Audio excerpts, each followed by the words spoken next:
Here we got a 77 Pontiac Trans Am, and it's got the original correct style Georgia license plate, Georgia Flathead license plate, the one I like. I wish they could go back to that one again. It's got T-tops on it, 6.6 liter, which is that about 400? I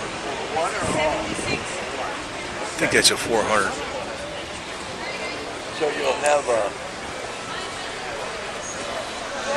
4-speed. This is just like the baddest ass car, you know, back in the day, you know.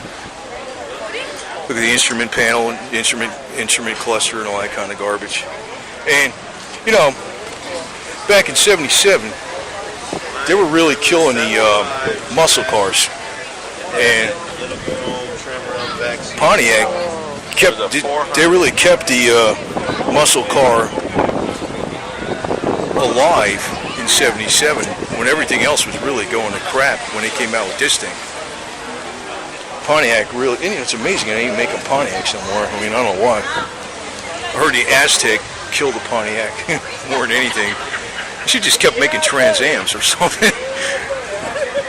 T-tops.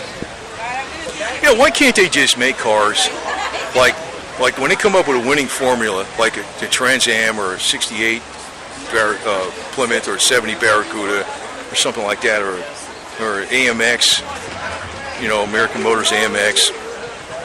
Why can't they just keep making the same car and improving it, like engineering-wise, better materials, better rust proofing, and just keep the same thing the same? Because this car today is a beauty. You know, it's 696, freaking 40 years old, right? It's over 40 years old. 42 years old. And you look at it, if I saw this on the showroom floor, I'd be like, rather have this. That's not Tommy. Looked like